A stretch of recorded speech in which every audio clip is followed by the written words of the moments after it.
যেই মানুষটিকে আমরা আওয়ামী লীগ ক্ষমতায় থাকতে নানান ধরনের কথা বলেছি বা পছন্দ করতাম না, আমার মনে হয় এটা একটা টাইম তার কাছ থেকেও আমাদের কাজ বের করে আনা। যেই মানুষটা চরমভাবে আওয়ামী বিরোধী ছিল, এখন আওয়ামী লীগের পক্ষে বলছে, আমি তার কাছ থেকেও আমার দলের জন্য আমি বেনিফিটটা বের করে আনতে চাই। বাংলাদেশ আওয়ামী লীগ একটা মাল্টি ক্লাস পার্টি। আপনি তাকে বলেছেন আপনি হিন্দু কেন, যুদ্ধ করতে এসেছেন কেন, আপনি বৌদ্ধ কেন, আপনি মুসলমান কেন? আমার এইটা একটা যুদ্ধ, এই যুদ্ধে সবাইকে আমি সাথে নিব। হ্যাঁ, এটাও আমার সতর্ক থাকা প্রয়োজন যে আমার মধ্যে ঢুকে এমন কোনো অরাজক পরিস্থিতি তৈরি করবার চেষ্টা করছে কিনা। ফলে এই যে আলোচনাটা শুরুতে এইটা করে নিচ্ছি যে আমি এখন কারো সমালোচনা করব না, কিচ্ছু সমালোচনা করব না, কারণ আমি একটা যুদ্ধের মধ্যে আছি। আমার বারবার বলি, বাংলাদেশ আওয়ামী লীগ আমার থার্ড চাইল্ড, আমার তৃতীয় সন্তান। আমার এই দলটি সমুদ্রে পড়েছে। আমার আর ধরা যাক যে আব্বাস ভাইয়ের অনেক মন কষাকষি, দুজনের কেউ কাউকে দুই চোখে দেখতে পারি না, কিন্তু এই মুহূর্তে আমি ভুলেই যাব আব্বাস ভাইয়ের সাথে আমার কি হয়েছে। কারণ আমার শত্রু একটাই, এই মুক্তিযুদ্ধ বিরোধী শক্তিরা, মৌলবাদ। আপনারা কি কেউ ভাবতে পারেন যে 5 তারিখে যে প্ল্যানটা করা হয়েছিল নেত্রীকে মেরে ফেলার, সেটা করলে আপনারা আজকে এখানে বসে থাকতে পারতেন? আমার ব্যক্তিগত ধারণা, আমার ধারণা, আমি বিছানা থেকেই উঠতে পারতাম না শোকে। আমি কোয়াইট শিওর যে আমি উঠতেই পারতাম না শোকে, কষ্টে, বেদনায়। তাহলে আমাদের জন্য এটা একটা অনেক বড় মানে শক্তি না যে নেত্রী বেঁচে আছে? তাহলে নেত্রীকে আমরা এভরিডে পেইন দিচ্ছি। জানেন, সেদিন নেত্রীর সাথে কথা বলার সময় নেত্রী আমাকে বললেন, আমি বলবো না কার কথা বলেছেন, তিনি বলেছেন আমি একটা কমিটি করে দিয়ে গেছি, এরা পাল্টা কমিটি করেছে, আরেকটা বিদ্রোহী কমিটি করেছে। আমার না নেত্রীর গলাতে রাগ মনে হয়নি, মনে হয়েছে বিষণ্ণতা। এ কি মানে, উনি বেঁচে আছেন, উনি সুস্থ আছেন, আমাদের জন্য এটা তো অনেক বড় একটা গিফট। মানে বাংলাদেশ আওয়ামী লীগে তো উনার ব্যাপারে কোনো ডিসপিউট নেই কারো। মানে আমি যেখানে গেছি সবখানে অনেক ধরনের বিভক্তি দেখেছি, নেত্রী প্রশ্নে এক। আমি ট্রেইটর যে দেখিনি তা তো না। আমি অগাস্টের 26 তারিখে কলকাতা থেকে, চেন্নাই থেকে আমি লন্ডনে ফিরলাম। বাংলাদেশ আওয়ামী লীগের উপদেষ্টা মন্ডলীর সদস্য একজন রয়েছেন, সামথিং কামাল, তিনি কি উপদেষ্টা ছিলেন আমি বারবার তার নামটা ভুলে যাই। কামাল নামে একজন উপদেষ্টা ছিল, আপনারা কেউ মনে করতে পারলে আমাকে স্মরণ করিয়ে দেবেন। তার ভাই ম্যানচেস্টারে থাকে, আমাকে ফোন দিয়েছে। আমাকে, হ্যাঁ আমি ঠিক জানি না কোথায়, বাট কামাল আছেন আমার সাথে।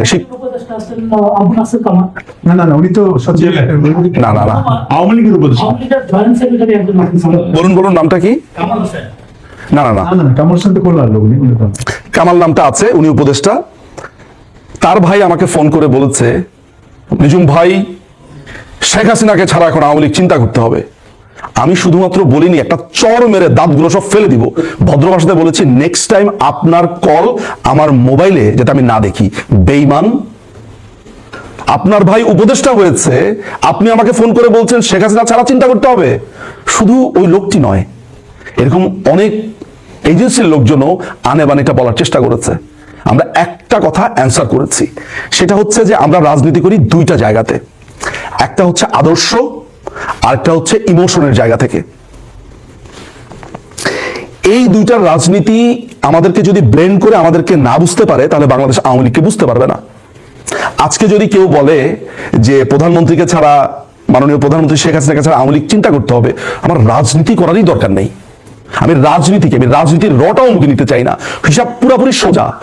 একটা কথা মাথায় রাখতে হবে যে নেত্রী আছেন, নেত্রী সুস্থ আছেন, আমরা না তাকে আর পেইন দিব না। আমরা প্রত্যেকটা মানুষ একটা দল, একটা ইউনিটি, শুধু তার জন্য লড়াই করব। কালকে আব্বাস ভাইকে আমি শেখ হাসিনা সংগ্রাম পরিষদের সভাতে দেখে আমি অত্যন্ত আনন্দিত হয়েছি। অনিম, রোহান, নাইম যারা গেছে সেখানে অত্যন্ত, আমি এখানে এসে শুনেছি এখানে বিভক্তি আছে। আমি এগুলো শুনলে মন খারাপ হয়, বা আমি প্রত্যেকটা প্রোগ্রামে যাই। আমাকে যদি আজকের এই প্রোগ্রামে জানানো নাও হতো, কিন্তু আমি জানতাম, আমি এখানে এসে উপস্থিত হতাম। পৃথিবীর যেইখানে আওয়ামী লীগের প্রোগ্রাম হবে, আমার যদি সামর্থ্য থাকে আমি সেখানে গিয়ে উপস্থিত হব। কারণ একটা কথা বলেও যদি কেউ অনুপ্রেরণা লাভ করে তাহলে হবে। যাই হোক, আজকে এখানে যারা আসলেন, এখানে যারা এত কষ্ট করে মিউনিক থেকে এসছে রাকিব মনে হয়, তাই না? তারপরে লিপিকা আপা এসছেন, হাজবেন্ড এসছেন, তারপরে স্টুটগার্ট থেকে এসছেন, এখানে আরো 300 যে পেছনে বসে আছেন মনে কত কত 300-400 কিলোমিটার ধরে যে মনি ভাই এসছেন, ড্রাইভ করে এসছেন, আরো যারা যারা এখানে এসছেন, আপনাদের কাছে আমার কৃতজ্ঞতার কোনো শেষ নাই। আমি আপনাদেরকে কয়েকটা ঘটনা বলতে চাই, আমাদেরকে যেন কি বলে একটু আপনাদের কাছ থেকে শুনি। আমাদের ব্যাপারে এখন যেই নিন্দা করা হয়, এক শব্দে বলেন তো কি বলা হয়? ফেসিস্ট, তাই না? সঠিক উচ্চারণটা হচ্ছে ফেসিস্ট, ফেসিস্ট বলা হয় আমাদেরকে, তাই তো? আচ্ছা, আপনারা কি জানেন যে এই ফেসিস্ট পার্টিটা কার পার্টি ছিল? ফেসিস্ট শব্দটা কোত্থেকে এসছে? ইতালির মুসলিনি। হ্যাঁ, রাইট। এই ফ্যাসিস্ট পার্টির মূল নীতিগুলো কি ছিল জানেন? একটা মূলনীতি বলি, দেখেন তো চিনতে পারেন কিনা বাংলাদেশের কোন দলটার আছে? জাতীয়তাবাদ। না, বাংলাদেশি জাতীয়তা বাংলাদেশে, কিন্তু প্রথম বাংলাদেশ বা প্রথমে আমার দেশ আর কিচ্ছু নাই, সব খারাপ। বলেন তো এটা কোন পার্টির নাম? এক নাম্বার। এটা কিন্তু আমি কোনো বানা বলতেছি না, ওই ফ্যাসিস্ট পার্টির মূলনীতিগুলো লেখা আছে। ওদের মূলনীতি কি? সামরিক শাসন, অবৈধ জোর করে ক্ষমতা দখল, জোর প্রয়োগ করতে হবে ক্ষমতা দখলের জন্য। ওই পার্টির নাম কি? আচ্ছা, বানানা রিপাবলিক। না না, সেটা তো হচ্ছে একটা দেশ ব্যর্থ হওয়ার পর আমরা যেটা বলি। আচ্ছা, মাথায় রাখতে হবে নাম। একটা হচ্ছে চূড়ান্ত লেভেলের জাতীয়তাবাদ, আমি ছাড়া আর কেউ নাই, র্যাডিক্যাল ন্যাশনালিজম। ঠিক আছে, এরপরে আমি কি বলেছি? এরপরে আমি বলেছি হচ্ছে সামরিক শক্তি। আরেকটু বলি, দেখেন তো যে এটা বাজ করে কিনা আপনার মাথার মধ্যে।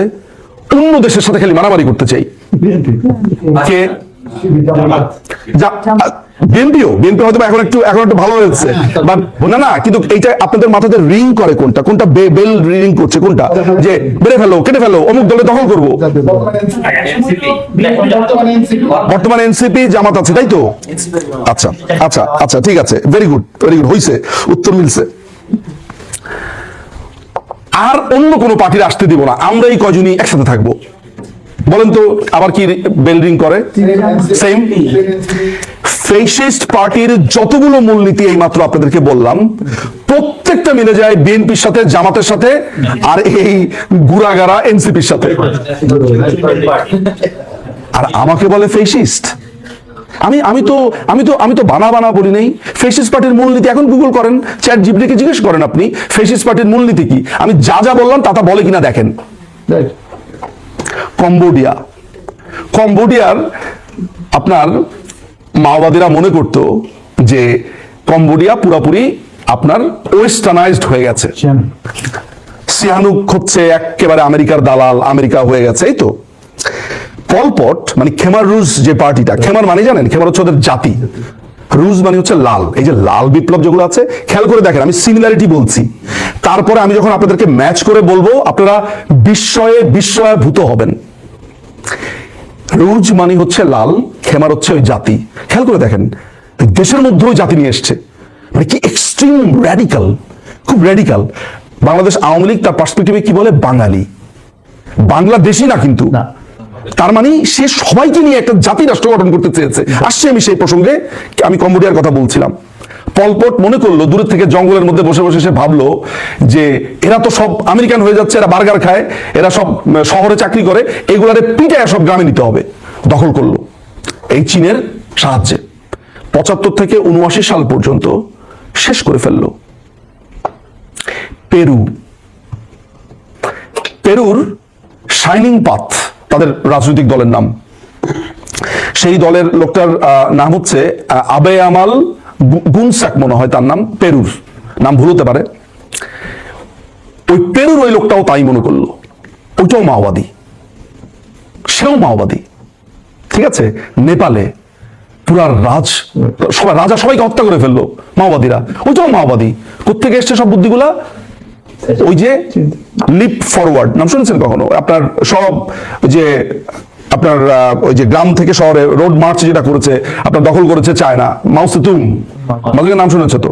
এই মাওবাদী ছিল। কাদের কথা বললাম?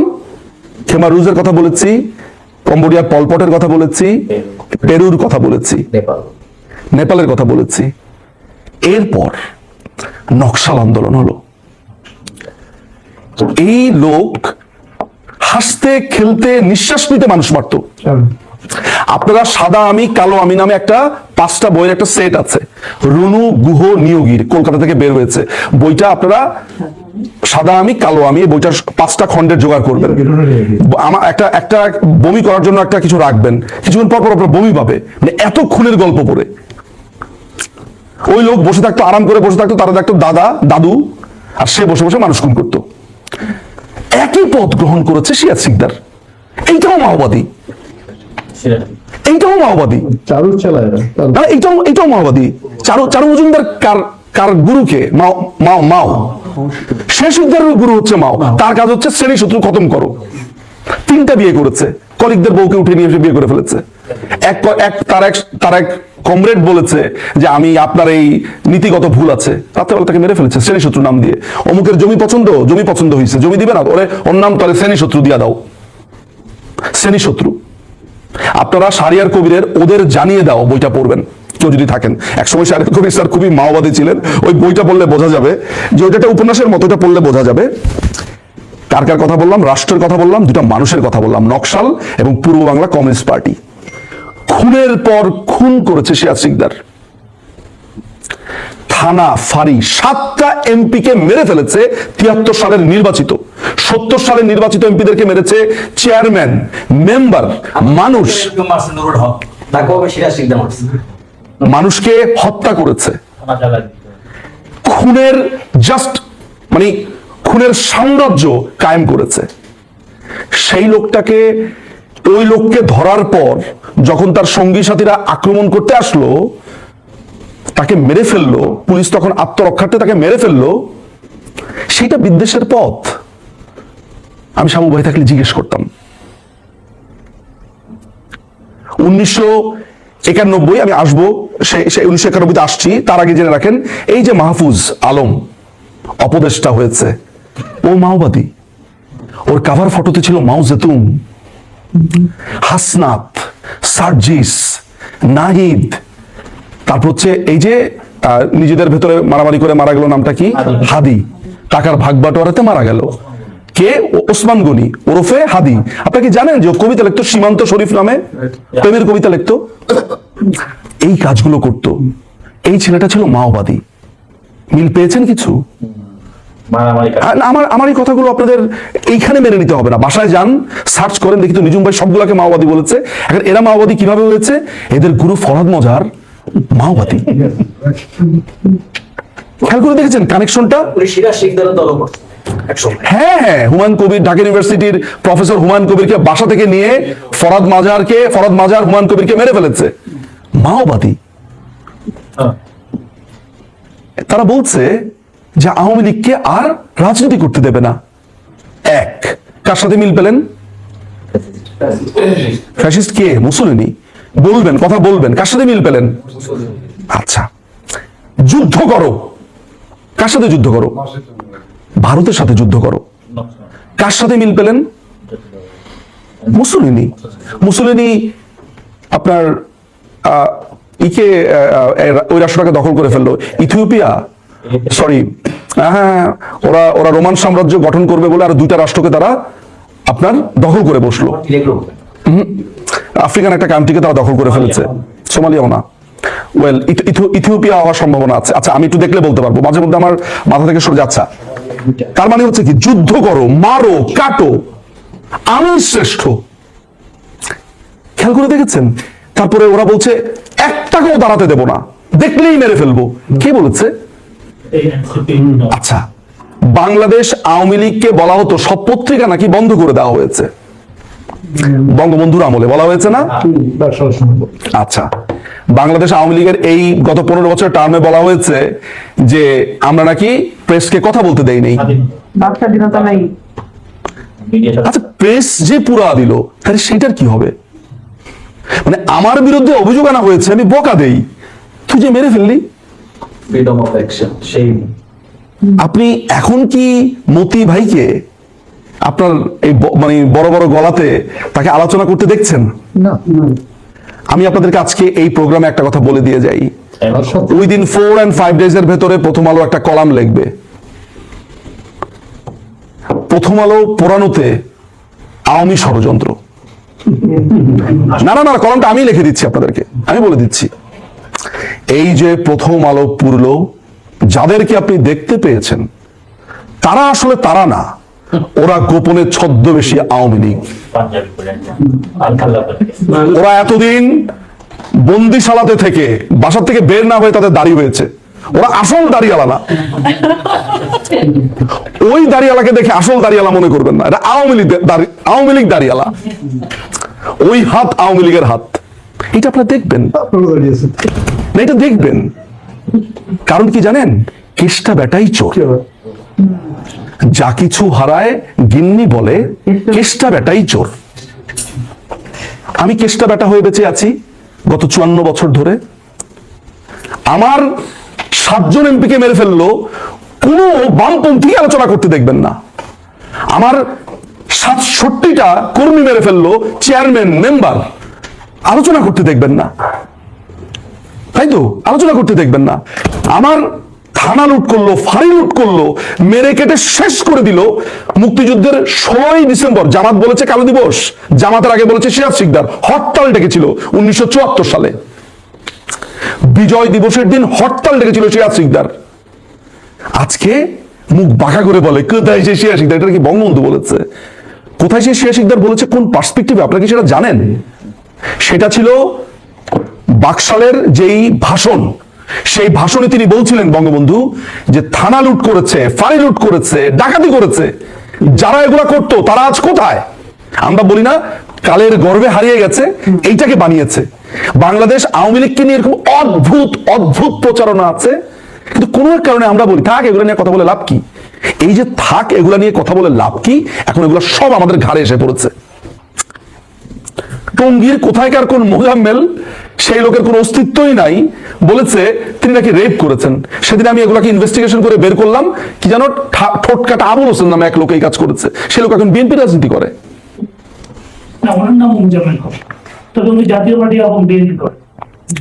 ওইখানে টঙ্গীর আওয়ামী লীগের মোজাম্মেল হক নামে আওয়ামী লীগের একজন নেতা ছিলেন, তিনি তৎকালীন এমপি ছিলেন। তিনি আওয়ামী লীগের এমপি ছিলেন, কিন্তু টঙ্গীর ওই জায়গাতে ছিলেন। তিনি ওই সময় ঘরের ভেতরে নিজেকেই নিজে ঢুকিয়ে রেখেছেন। যিনি ওই আর্মি অফিসারটা ছিলেন, মানে অ্যান্থনি মাস্কারেনাস যার কথা বলেছে, সেই মেজর নাসির উদ্দিন, তিনি নিজে বলেছেন মূলত তারা যে রেপিস্টকে ধরেছে তার নাম হচ্ছে ঠোঁটকাটা আবুল হোসেন। এই কদিন আগের ঘটনা আমি কেমনে ভুলে গেলাম আমি জানি না। সেই আবুল হোসেনকে বঙ্গবন্ধু নাকি তাকে মানে ছাড়িয়ে দিয়েছে। অথচ সেই মেজর নাসির উদ্দিন আমার সাথে সাক্ষাৎকারে বললেন, আমি যখন 32 নম্বরে গেলাম, বঙ্গবন্ধু ওই সময়ের সবচাইতে তেজস্বী ম্যাজিস্ট্রেট মিস্টার মজুমদার তাকে তার সাথে দিয়েছে এবং বলেছে এ যাতে কোনোভাবে ছাড়া না পায়। তাহলে ইতিহাসে এই গল্পটা উঠে আসলো না কেন? মেজর নাসির তো বেঁচে আছেন, আমাকে সাক্ষাৎকার দিলেন। আপনারা কি সেই 54 মিনিটের ভিডিওটা দেখেছেন? দেখেন নাই? কয়জন দেখেছেন এখানকার মানুষের মধ্যে? 4 জন। জানেনই না, মাত্র শুনলেন। কিন্তু জামাতের প্রোপাগান্ডা আপনারা খুব আরাম করে দেখেন, দেখে আইসা বলেন এটা কি লেখলো, রাগ করে ফেলেন। আমরা যা করি সেগুলো শেয়ারও দেন না, দেখেনও না। আমি কাউকে বিব্রত করতে চাই না। এই যে আমাকে বলেন নিজুম ভাই এই ঘর বাতি ঘর অমুক ঘর নিজুম ভাই করেছে, যদি জিজ্ঞেস করি বলেন তো আমি কালকের ভিডিওতে কি বলেছি, কিচ্ছু জানেন না, শুনিনি নাই। আমার ভিডিও শেয়ার করার আগে শুনবেন, জানবেন। আমরা আসলে পড়তে চাই না, এটা হচ্ছে সবচেয়ে বড় ব্যাপার। যদি পড়তাম তাহলে আমরা জানতে পারতাম। একটু আগে আব্বাস ভাই বলেছেন যে 1970 সালের ইলেকশনে তো আওয়ামী লীগ 73% ভোট পেয়েছে। বাকি যে অংশগুলো আছে তারা কোথায় ছিল? ভোট দিতে আসে নাই কেন? দেখেন 1973 সালে ডাটাটা আছে আমার কাছে। 1970 সালে বাংলাদেশ আওয়ামী লীগ ভোট পেয়েছে 74.9%। তাহলে 100%-এর কত পার্সেন্ট বাকি থাকে? 26 থেকে একটু কম, 25.1, তাই না? আচ্ছা, এই 25.1 কি জানেন? এই 25.1 হচ্ছে আমি ভোট না দিলে কি আওয়ামী লীগ তেমনি জিতবে, বসে থাকি। এই বসে থাকি কোম্পানি খুব খারাপ, এটা আওয়ামী লীগের মধ্যে আছে। নিজুম মজুমদার বলবে, আমি বসে বসে দেখবো, আর ওইখানে এসে কমেন্ট লিখবো, ভাই কবে আসবো দেশে? ওর একটাই কাজ, আমাকে খালি বলা কবে আসবো দেশে। তুই বেটা কি করলি তাহলে এতক্ষণ? এইটার কোনো অ্যান্সার নাই। ও হচ্ছে ওই 25%, 25.1%-এর লোক। এখন থেকে এই ধরনের কেউ কথা বললে তাকে গিয়ে নিচে কমেন্ট করবেন, তুই 25.1% লোক। তখন তাকে এসে জানতে চাইলে বলবেন 25.1 মানে কি? 1973 সালে বাংলাদেশ আওয়ামী লীগ ভোট পেয়েছে 73.2। 1979 সালে ভোট পেয়েছে, যেটা জিয়াউর রহমান যেই ইলেকশনটা করেছে, না হানা তো হয়েছে 77-এ, 79 সালে যেটা হয়েছে 78-এ, 79 সালে যে ভোটটা হয়েছে সেখানে পেয়েছে 24.6। 1986 সালে এরশাদের সময় যে ইলেকশনটাতে গেছে ওটাতে পেয়েছে 26.2। ভোট কিন্তু আপনার সংখ্যা কিন্তু আবার ভোটের বাড়ছে, কিন্তু পার্সেন্টেজ আবার কমে আসছে, সেটা আবার বিভিন্ন কারণে। 1991 সালে ভোট পেয়েছে 30.1। বিএনপি ওই সময় ভোট পেয়েছে 30.8। কে জিতেছিল ইলেকশনটাতে? আওয়ামী লীগ ভোট পেয়েছে কত? 30.1। আর বিএনপি ভোট পেয়েছে কত? তাহলে কতটা ক্লোজ বুঝতে পারছেন? আচ্ছা, 1996 সালে বাংলাদেশ আওয়ামী লীগ ভোট পেয়েছে 37.4, বিএনপি ভোট পেয়েছে 33.6, সব শতাংশ হিসেবে বলছি, পার্সেন্টেজ। 2001 সালে আমরা ভোট পেয়েছি 40.1। বলেন তো 4 দলীয় ঐক্যজোট কত পেয়েছে? 41% পেয়েছে। 2008 সালে আমরা কত ভোট পেয়েছি? 48। বিএনপি এবং 4 দলীয় ঐক্যজোট তারা পেয়েছে 32.5। বাংলাদেশ আওয়ামী লীগ যদি বিলুপ্ত হয়ে যায় তাহলেও তাদের ভোট 50%। এই 5ই আগস্টের পর আমার এস্টিমেট বলছে 52 থেকে 57% ভোট এখন বাংলাদেশ আওয়ামী লীগের। একটু বাড়ছে। আমি এটা আমার এস্টিমেট, এটা ফ্ল্যাকচুয়েট করতে পারে ডেফিনেটলি। এটা কেউ বলবে 60%, কেউ বলবে হতে পারে। এটা আমার এস্টিমেটেড, আমি এস্টিমেটটা করেছি, বিভিন্ন জরিপ হয়েছে, মানুষের কমেন্ট, এটা আমার একটা ধারণা, আমার প্রেডিকশন। আমার মনে হয় আমি কাছাকাছিই যাব। তাহলে আমার এই দলটার আজকে যা আপনি অবস্থান দেখছেন, আজকে আমাদেরকে আজকে কি করছে? আমাদেরকে কথা বলতে দিবে না। কালকে এক লেফটেন্যান্ট কর্নেল সে বলছে গ্রামে গ্রামে ছোট ছোট দল গঠন করেন, আওয়ামী লীগের লিস্ট বানান, কোথায় কোথায় আওয়ামী লীগ আছে গ্রামে মহল্লায় ইউনিট গড়ে তোলেন। ওই বঙ্গবন্ধুর ভাষণ থেকে মেরেছে, বঙ্গবন্ধুর ভাষণ থেকে টুকলিফাই করে আমাদের এগেইনস্টে বলছে আওয়ামী লীগের লিস্ট করার জন্য। আওয়ামী লীগের লিস্ট করে কি করবে? আগুনে আমাদেরকে ওই নাজি ক্যাম্পের মতো আমাদেরকে কনসেন্ট্রেশন ক্যাম্পে আমাদেরকে ওই আগুনের মধ্যে ফেলাবে, আমাদেরকে খুন করবে। এই জাহাঙ্গীর, এই যে এখন উপদেষ্টা, সে বলছে, সে আমাদেরকে কি বললো? সে আমাদেরকে বলছে যে মামলা লাগবে না। মাহফুজ বলছে, ওই মেয়াবাদীটা কি বলছে? সে বলছে যে লাশের পরে লাশ, সে বলছে আমরা ইচ্ছা করলে সব বাড়ি পুড়িয়ে দিতে পারতাম, ভেঙে ফেলতে পারতাম, আমাদেরকে দুর্বল ভাববে না, এই সেই হাবিজাবি। আচ্ছা, এইভাবে ক্রমাগত বলছে। প্রত্যেকটা জায়গাতে আমি ফ্যাসিবাদের বা ফেসিজমের পদধ্বনি পাচ্ছি। ইরানের যখন আয়াতুল্লাহ খোমেনি আসে, এই রেজা শাহ পাহলভীকে যখন উৎখাত করা হয়, রেজা শাহ পাহলভীর ভেতরে অভিযোগ ছিল তিনি নাকি ধর্মের বিরুদ্ধে ছিল, অতিরিক্ত আমেরিকা ঘেঁষা নানান ধরনের এক সাভাক যেই ওদের যে বাহিনী আছে সেটা কথা বলা হয়েছে। আয়াতুল্লাহ খোমেনি আসার পরে আগে এই আন্দোলনটা পুরো করেছে বামপন্থীরা, তুদে পার্টি, তারপর হচ্ছে মুজাহিদিনে খালক, এবং আরেকটা হয়েছে সোশ্যালিস্ট স্টুডেন্ট অর্গানাইজেশন, এরকম কিছু একটা সমাজতান্ত্রিক ছাত্র সংগঠন। তারা আয়াতুল্লাহ খোমেনি দেশে আসলো, এসে তার পার্টিকে নিয়ে এটাকে বানা ফেললো ইসলামিক রিপাবলিক। তার আগে তাদের গণভোট হয়েছে, 98% ভোট পেয়েছে। আসার পরে কি করলো জানেন? আসার পরে প্রথমে মারা শুরু করলো তুদে পার্টির ছেলেপেলেগুলাকে। The great massacre 1988, the prison massacre, না আজকে সার্চ দিবেন প্রিজন ম্যাসাকার 1988 ইরান। এই যে উদিচির বালকগুলো আছে, শুনতে খুব খারাপ শোনা যাবে, এই যে উদিচি শেখ হাসিনার এগেইনস্টে রাস্তার মধ্যে কাত হয়ে চিত হয়ে নাটক করলো, সবার আগে এগুলারে ঝুলাবে, পুরা দিছে না মতি। আর হচ্ছে এটার নাম যেন কি, এটার মানে সহোদর, না না না না মাহফুজা নাম, আমাদের এগেইনস্টে বলেছে না। কি করলো? ডেইলি স্টার আমরা পড়িয়েছি? কারা পড়ালো? যারা ওদের সাথে আন্দোলন করেছে। মিল পান ইরানের সাথে? আয়াতুল্লাহ খোমেনি ইসলামিক রিপাবলিক চেয়েছে? এই হুজুরগুলা কি চায়? পড়াচ্ছে কে? তাহলে আপনি মতির জায়গাতে ধরেন ওরা হচ্ছে তুদে পার্টি, বামপন্থী, তো বামপন্থী ছিল। মিল পাচ্ছেন ইরানের বিপ্লবের মতো? আচ্ছা, এরপর তারা এদের সবগুলোকে মারবে। তখন আর আওয়ামী লীগ থাকবে না বাঁচানোর জন্য। ওই যে জার্মান একটা কবির কবিতা আছে না, আমাকে মারতে এসেছিল, আমি কোনো কথা বলিনি, কারণ আমি অমুক পার্টি করি না, আমি চুপ ছিলাম। পরের দিন তমুক আবার আসলো মারতে অমুক পার্টিকে, আমি কোনো কথা বলিনি, কারণ আমি তো ওই পার্টি করি না। এইভাবে একটা একটা করে মারলো। তো লাস্ট পর্যন্ত যে কোনো কথাই বলে না, বলছে এবার আমাকে মারতে আসলো, আমাকে বাঁচানোর জন্য আর কেউ ছিল না আসলে। ওরা জানে না ওদের সেভিয়ার ছিল বাংলাদেশ আওয়ামী লীগ। আমি নিঝুম মজুমদার 2023 সালে এই প্রথম আলোর বিরুদ্ধে আমি বলেছিল যে আমরা মাছ মাংস খাওয়ার স্বাধীনতা চাই, একটা ফটোকার্ড বানিয়েছিল না? এটা নিয়ে অনেক আলোচনা হলো না? আমার কিন্তু একটাবারের জন্য মনে হয় নাই যে প্রথম আলোকে গিয়ে ঘুরিয়ে দেই।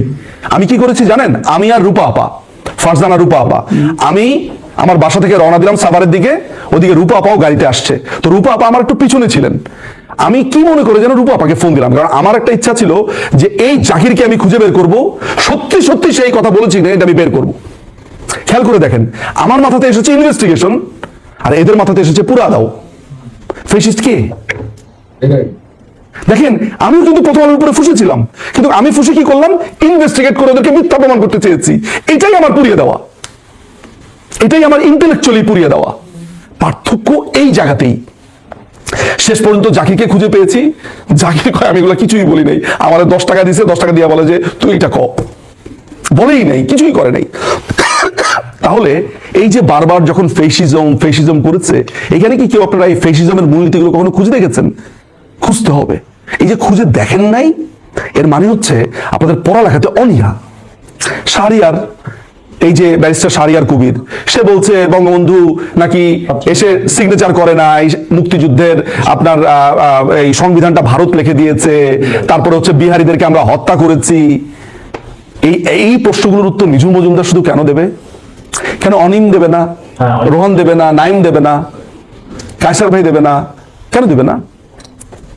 মানে আমরা সবাই একসাথে আমাদের জায়গা থেকে কাজ করব না কেন?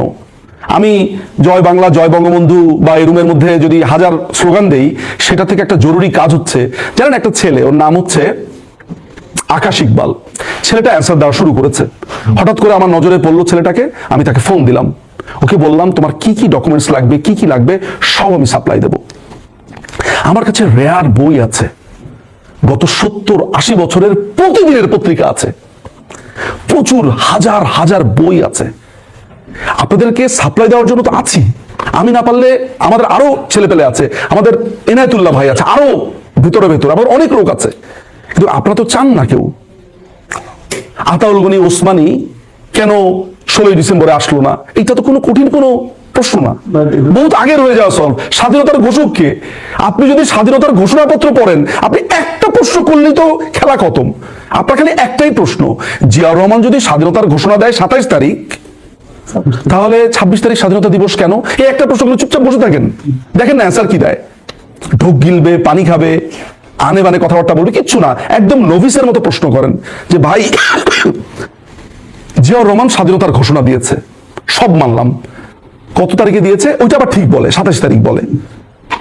একটু ঘাটতারাগুলা বলতে চায়, কারণ সে তো বুঝে গেছে সে আটকে গেছে। তো 27 তারিখ স্বাধীনতা দিবস না কেন? 26? আমি আর সেসবে যাচ্ছি না, এই 106 এই সরকার অবৈধ এইসব আলোচনাতে আমি যাচ্ছি না, প্রয়োজন আমি দেখি না। আমি যেই আলোচনাটার প্রয়োজন দেখি সেটা হচ্ছে যে আমি মনে করি, এই মুহূর্তে মনে করি যে তার মানে হচ্ছে পুরো ব্যাপারটা এমন যে বাংলাদেশ আওয়ামী লীগকে আর রাজনীতি করতে দিবে না, তাদেরকে সম্পূর্ণভাবে নির্মূল করবে। এইটা বলতে গিয়ে আমাদেরকে হিটলারের নাজি বাহিনীর কথা বলছে, তাই তো? তার মানে নাম্বার 1, বাংলাদেশ আওয়ামী লীগকে তারা নির্মূল করতে চায়। নাম্বার 2, তারা বলতে চায় ভারতকে তারা আক্রমণ করবে। 3, মানে এখানে ভারত কিন্তু একটা দেশ না শুধু। আমি যদি বলি ইন্টেনশনটা, ভারত ওখানে ভারতের জায়গাতে আপনি ভিয়েতনাম বসান, আমেরিকা বসান, ডাজন্ট রিয়েলি ম্যাটার। ম্যাটারটা হচ্ছে ওরা যুদ্ধ করতে চায়। 3 নাম্বার, চরম উগ্র জাতীয়তাবাদ। বাংলাদেশপন্থী নতুন নাম বের করেছে। এই যে বারবার আপনাকে বলছে বাংলাদেশপন্থী, আপনার কাছে মনে হবে তাহলে আমি কি তাহলে পাকিস্তানপন্থী? মানে এটাই কিন্তু সিস্টেম। আপনি জানেন ফেসিস্টের এটাই সিস্টেম। সে বারবার আপনাকে বলবে ইসলাম খাতরা মে হ্যায়। আপনি কিন্তু যুক্তি দিয়ে ভাববেন, আচ্ছা ইসলাম খাতরা মে হ্যায় মানে কি? আমার দেশে তো 95% মুসলমান। আগে তো বলতাম যে 90% মুসলমান, এখন তো মেরে কেটে সাফ করে মানে ভয়াবহ অবস্থা করে আমি তো মনে করি 95%। যদিও আমার কাছে কোনো ডাটা নাই, অ্যাটলিস্ট 90% তো হবে। তো 90% দেশে যেখানে মুসলমান, সেখানে ইসলাম খাতরা মে হ্যায় কেন? সেখানে 108টা 150টা ইসলামী পার্টি কেন? তার মানে হচ্ছে এমন, আমি একটু উদাহরণ দিয়ে আপনাকে বোঝাই। অনিম দেখছো, তোমার দিকে তাকাইলো কিভাবে লোকটা? ও তোমার অপছন্দ করে, ও আপনাকে ভূত দেখানোর চেষ্টা করবে, কারণ অনিমকে ওর দরকার। আমি যদি অনিমের ফিয়ারটাকে ক্যাপিটালাইজ না করতে পারি, তাহলে অনিমকে কাছে পাওয়া যাবে না। অনিম ভয় পায় কিসে? কারণ অনিম ওই জায়গাটাতে ভয় পায়, তাই তো ভয় দেখাচ্ছে বারবার ওইটা বলে। আধিপত্যবাদ মায়ের পেট থেকে পড়ার পরে খালি ইংলিশে কাঁদি নেই, এরপর থেকে ইংলিশেই পড়ছি। মানে যদি আধিপত্যবাদের কথা বলা হয়, তাহলে ওয়েস্টের উপরে আধিপত্যবাদ বাংলাদেশে কে তৈরি করেছে? এইচবিও চ্যানেল দেখতাম, ফ্যাশন টিভি দেখতাম, তারপর কি কি যেন ইংলিশ চ্যানেল আছে বাংলাদেশে, সব তো ইংলিশ। মায়ের পেট থেকে পড়ার পরে ইংরেজি আমার বাধ্য একটা সাবজেক্ট, সেকেন্ড ল্যাঙ্গুয়েজ। আমি জামা পরি, প্যান্ট পরি, সব হচ্ছে ওয়েস্টার্নাইজড। আমেরিকান আধিপত্যবাদ বলে না। ইলেকশনের আগে আমেরিকার কাছে যেতে হয়, ইউরোপের কাছে যেতে হয়, ইউরোপিয়ান আধিপত্যবাদ বলে না। বলছি সেই কথা, সেটা আধিপত্যবাদ বলে না। ছোটবেলা থেকে হুজুর রেখে আরবি পড়ায়, সৌদি আরবের আধিপত্যবাদ বলে না। কোরআন শরীফ না পারলে তুই কোরআন পারস না, কায়দা পরশ নাই, আমপারা পরশ নাই। আমি যখন ক্লাস 5-এ পড়ি তখন কোরআন শরীফ খতম দিছি, কিচ্ছুই বুঝি নেই, কিন্তু খতম দিয়েছি। এটা আমাদের হুজুর রাখা হতো। এটা বোধ করে অনেকের আছে। এখন বাংলাতে পড়ে বুঝি, তখন তো আরবিতে পড়েছি, আমি তো আরবি বুঝি না। আমি কিন্তু লিখতেও পারি, বলার সাথে সাথে আমি আরবি লিখতে পারবো, একটু ভুল হবে, কিন্তু আমি খুব ভালো আরবি লিখতে পারি, কিচ্ছু না বুঝে আরবি লিখতে পারি। আপনি বলেন, আমি নাম ধুমধাম লিখে ফেলবো, জের জবর পেশ সব দিয়ে লিখে ফেলতে পারবো। তাহলে ওই আধিপত্য বলে না, ভারত আর আধিপত্য বলে কেন? ভারত যদি এখন খালি হইতো ইসলামিক রিপাবলিক অফ ভারত, ওর লাথিটা খায়াইসা মনে হইতো, ভাই দেখছেন লাথিটা কি সুন্দর ছিল, এত ভাল লাগছে লাথিটা, খালি ওই হিন্দু। এইটাই সমস্যা। ও এই দেশে ফেসিজম, মাথায় রাখবেন, এতদিন আমাদেরকে যা বলেছে ও ওই জিনিসটাই করতে চেয়েছিল, চোখের সামনে দেখতে পেয়েছেন। আমি খালি একটা কথা বলবো, আজকে বাসাতে গিয়ে আপনারা কম্বোডিয়া, পেরু, নেপাল, ইরান এই বিপ্লবগুলো পড়বেন। এগুলো পড়ার সাথে সাথে চোখের সামনে ভেসে উঠবে, আরে আরেকটা আছে চিলি, সালভাদর আয়েন্দের নাম শুনেছেন? আয়েন্দের সমাজতান্ত্রিক নেতা ছিল। আরেকটা কথা, তো পুরো ব্যাপারটা যেটা হয়েছে যে এই ফেসিজমের আরেকটা চিহ্ন আমি আপনাদেরকে বলি, সেটা হচ্ছে তারা কমিউনিস্ট দেখতে পারে না, তারা সমাজতান্ত্রিক দেখতে পারে। বলেন তো আমাদের মুজিববাদ যে করে, মুজিববাদের মধ্যে কি আছে, তাই না? এই সমাজতন্ত্র তারা দেখতে পারে না। সবকিছু মিলে যাবে, এভরি সিঙ্গেল সূত্র মিলে যাবে, A+B, ওই যে স্কয়ারের সূত্র আছে না, আপনি খালি বসে বসে লেখেন মুসলিনীর মূলনীতি, এরপরে বাংলাদেশে যা ঘটছে আপনি ঠিক দিবেন, আরে এ তো দেখি সব মুসলিনের সাথে মিলে। নাইজেল ফারাজ ইংল্যান্ডের, আমার বাসার আশেপাশে সব বাসাতে ইংল্যান্ডের ফ্ল্যাগ। আমি ভয়ে ভয়ে থাকি, কোন দিন ধরে দেয় মায়ের যে এই তুই এখানে কি করস, ইটস নট ইউর হোম, কবে বলে। আমি এখনো আজ ভালো, এগুলোকে বলে ফেসিজম। এইটা হচ্ছে ফেসিস্ট ক্যারেক্টার। আমরা কি এগুলা বলতে পেরেছি? এই যে টকশোতে এসে বলে, আমাদের কোন টকশো বক্তা এসে বলেছে মুসলিমরা এগুলা দেখিয়ে দিয়েছে? দেখাই নেই, কারণ সে পড়ে না। সে খালি পারে জয় বাংলা জয় বঙ্গবন্ধু বলতে। জয় বাংলা জয় বঙ্গবন্ধু বলে এই যুদ্ধ হবে না। এখানে দুইটা ক্ষেত্রে লাগবে, একটা হচ্ছে ইন্টেলেকচুয়াল, একটা হচ্ছে অস্ত্র। আমি জানি না বাংলাদেশ আওয়ামী লীগ আমার সাথে একমত হবে কি হবে না, সম্ভবত হবে না, কিন্তু আমি নিঝুম মজুমদার ব্যক্তিগত ক্যাপাসিটিতে মনে করি সশস্ত্র সংগ্রাম ছাড়া, এখন সশস্ত্র সংগ্রামকে আপনি কার সাথে করবেন? আপনার চাচা মামা খালাদের সাথে? নো, সাধারণ জনগণকে সাথে নিয়ে আমার এই যে যাদেরকে আপনি দেখছেন এদের বিরুদ্ধে করতে হবে। প্রথম বাংলা শহীদ বাংলা। সো অনেকক্ষণ কথাবার্তা বলে ফেলেছে, আমার ফ্লাইট 9টার সময় আমাকে যেতে হবে। সো আপনার সাথে কিন্তু আমি একমত, ফুললি একমত। ওয়াকারুজ্জামান একটা ইসলামিক রিপাবলিক করতে চেয়েছে ইরানের আদলে। রাইট।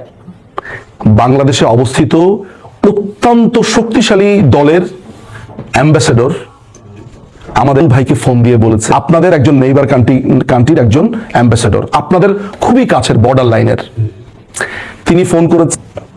তখন তিনি বলেছে Iran Biplab is coming soon. একদম এই সেন্টেন্স বলেছে তাকে। আমাকে কে বলেছে? যে ওয়াকার, জামাত ইসলামী, হেফাজতে ইসলামী, ইসলামী ঐক্য জোট, এই তিনটাকে এক করে ইসলামিক বিপ্লব করতে চেয়েছে। সে চেয়েছিল একটা মার্চ করে ঢাকাতে আসার জন্য। সেটাই প্রমাণ করে। এইটা সে করতে পারেনি কারণ তার কাছে একটা বাধা এসেছিল, তাই সে করতে পারেনি। কিন্তু স্টিল এখন কারা জোট করেছে দেখেন তো, 8 দলীয় জোট আছে, সেখানে কিন্তু চরমনায় পীর আছে, হেফাজত আছে। যদিও আমি অন্যান্য ইসলামিক দলের থেকে চরমনায় পীরকে আমি মাচ মোর বেটার মনে করি এই কারণে তারা জামাত বিরোধী। আমি জানি না জামাতের সাথে তারা কিভাবে জোট করেছে। মানে আপনি যদি ওদের র্যাঙ্কিং করতে বলেন, যদি ওই 5 ভাই যে পীরের চরমনায় পীর, ওদেরকে আমি জামাতের থেকে আগে রাখবো এই কারণে। যদিও মানে ওদের যে পলিটিক্যাল জায়গাটা, ওই পলিটিক্যাল জায়গা থেকে ওরা জামাত বিরোধী। আছে, ওরা বিষ খেয়ে বিষ হজম করছে, আছে ওরা এখন অনেকটা বিষ খেয়ে বিষ হজম করছে, একসাথে থাকবে। কারণ এই স্বপ্নে একসাথে হলে তারা ক্ষমতায় যেতে পারবে, কামড়াকামড়ি লাগবে পরে।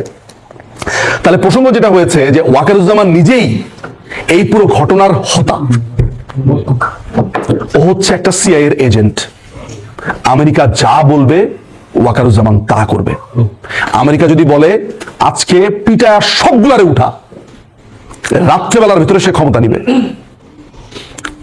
ওয়াকারুজ্জামান অসম্ভব ভয়াবহ ক্যারেক্টার, অনেকটা এরশাদের কাছাকাছি। এরশাদ ক্ষমতা নিয়েছে, ওখানে নিচ্ছে না, এই হচ্ছে পার্থক্য। সো